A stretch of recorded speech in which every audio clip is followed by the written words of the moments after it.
Punjabi singer Sidhu Moosewala के हत्या के मामले में शामिल कुख्यात गैंगस्टर लॉरेंस बिश्नोई का छोटा भाई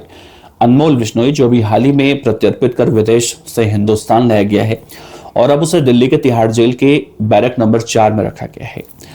तिहाड़ जेल में रहने के बाद अनमोल बिश्नोई को लेकर कई सारी बातें अब कही जा रही हैं और कई सारे सवाल भी उठ रहे हैं। सवाल इसलिए उठ रहे हैं कि अनमोल बिश्नोई इस वक्त तिहाड़ के जिस 4 नंबर बैरक में है, तो 4 नंबर बैरक में ही अनमोल बिश्नोई को क्यों रखा गया है। दूसरा, तिहाड़ जेल में ही लॉरेंस बिश्नोई भी उस वक्त कैद था जब मूसेवाला को मारा गया था। यानी उस वक्त लॉरेंस बिश्नोई तिहाड़ जेल के अंदर बैठकर ही सिद्धू मूसेवाला की हत्या करवाया था और इसके सबूत भी उस वक्त निकलकर सामने आए थे जब सिद्धू मूसेवाला की हत्या के करीब 2 महीने गुजर जाने के बाद एक ऑडियो क्लिप वायरल हुआ था, जिसमें उन सभी शूटरों ने लॉरेंस बिश्नोई को जेल में फोन करके कहा था ज्ञानी गड्डी चढ़ा देता, कुछ इस तरह के लैंग्वेज थे, उनका कुछ कोड वर्ड था, यानी मूसेवाला को मार दिया गया। आज की तारीख में गैंगस्टर लॉरेंस बिश्नोई गुजरात के अहमदाबाद की साबरमती जेल में बंद है। लॉरेंस बिश्नोई का छोटा भाई अनमोल बिश्नोई तिहाड़ जेल के बैरक नंबर 4 में कैद है। सवाल इसलिए भी उठ रहे हैं क्योंकि अनमोल बिश्नोई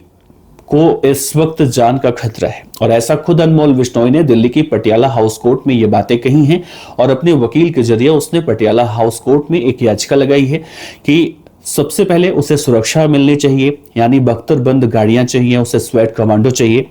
तब उसकी पेशी होनी चाहिए। हालांकि इन सब मामलों को देखते हुए कोर्ट ने उसकी सभी जो पेशी होती है वो वीडियो कॉन्फ्रेंसिंग के जरिए करती है और उसे 4 नंबर बैरक में शिफ्ट कर दिया है। दिल्ली के तिहाड़ जेल का 4 नंबर बैरक बहुत ही ज्यादा सुरक्षित कहा जाता है, यानी अनमोल बिश्नोई और लॉरेंस बिश्नोई या फिर दिल्ली के दाऊद कहे जाने वाले नीरज भवाना जैसे ए कैटेगरी के गैंगस्टर जो होते हैं, इन सभी गैंगस्टरों को या फिर इस तरह के आरोपियों को 4 नंबर बैरक में रखा जाता है। आपको याद होगा आज से पहले साल 2023 मई का महीना था जब इसी दिल्ली के तिहाड़ जेल में दिल्ली के ही एक गैंगस्टर टिल्लू ताजपुरिया की हत्या कर दी गई थी और टिल्लू ताजपुरिया को उस वक्त मारा गया था जब सभी कैदी उस वक्त अपने बैरक में टहल रहे थे। लेकिन जरा सोचिए, कल्पना कीजिए, अंदाजा लगाइए कि तिहाड़ जेल के अंदर किसी भी आरोपी के पास दावे किए जाते हैं कि ना तो कोई हथियार होता है, ना तो मोबाइल फोन होता है और ना ही कोई ऐसी चीज होती है जिससे वो हथियार बनाकर किसी की हत्या करते हैं। लेकिन जितेंद्र गोगी गैंग के बदमाशों ने, यानी कि जिसने टिल्लू ताजपुरिया को मारा, उनके विरोधी गैंग जितेंद्र गोगी के हत्या का बदला चाहते थे और उन्होंने टिल्लू ताजपुरिया को मारने के लिए जो खाने की चम्मच होते हैं या फिर जो पंखे की पत्तियां होती हैं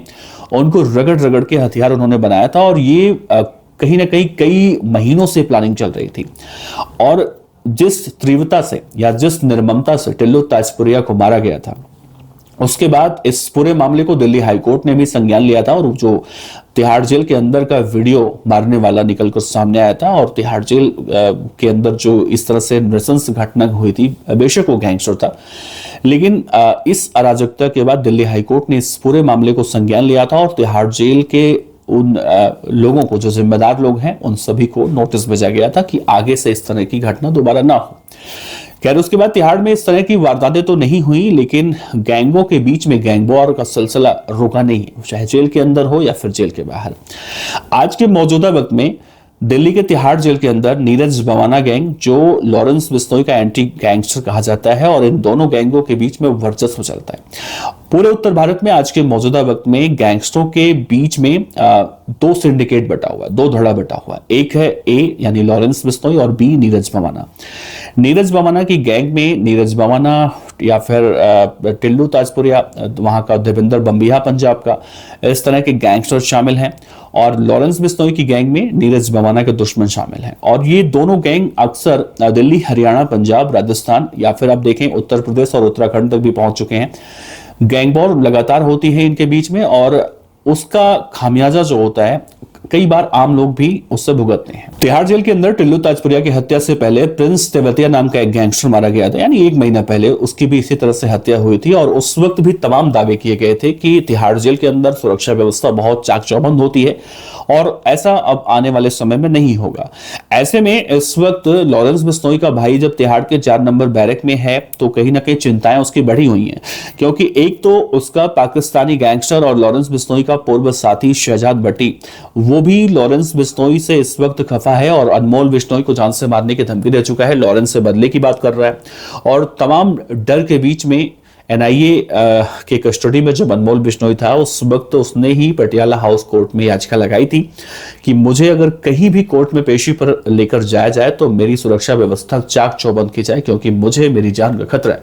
अब आप कल्पना कीजिए, यही अनमोल बिश्नोई जब विदेश में बैठा था, जब सिद्धू मूसेवाला मारे गए थे, बाबा सिद्दीकी मारे गए थे, या फिर सलमान खान के घर के बाहर फायरिंग हुई थी, या फिर राजस्थान के जयपुर में सुखदेव सिंह गोगामेड़ी मारे गए थे, तो उस वक्त अनमोल बिश्नोई का सोशल मीडिया पर जिम्मेदारी वाला पोस्ट बहुत तेजी से आता था और सबसे पहले आता था। आज समय बदल चुका है, अनमोल बिश्नोई खुद पुलिस कस्टडी में है और अपनी जान की कहीं ना कहीं सलामती के लिए कोर्ट की शरण में जा रहा है और याचिका लगा रहा है। ऐसे में इस वक्त तिहाड़ प्रशासन के लिए सबसे बड़ी चुनौती है कि अनमोल बिश्नोई की सुरक्षा कैसे की जाए। बेशक 4 नंबर जो सेल है वो बहुत ही अति संवेदनशील है, बहुत ही ज्यादा सुरक्षा उसमें है, लेकिन फिर भी गुजरात की जेल में बैठे लॉरेंस बिश्नोई और तिहाड़ के 4 नंबर बैरक में बैठे अनमोल बिश्नोई, इन दोनों भाइयों की रातों की नींद उड़ा चुका है। ऐसे में तिहाड़ जेल प्रशासन अब पूरी तरह से एक्टिव है और लगातार यानी 24 घंटे 7 दिन 4 नंबर बैरक की मॉनिटरिंग भी की जा रही है कि ताकि टिल्लो ताजपुरिया कांड दोबारा से दिल्ली के तिहाड़ जेल में तो ना देखने को मिले। बहरहाल देखना होगा आगे इस पूरे मामले में क्या कुछ अपडेट आता है। अपने विचार रखिएगा। नमस्कार।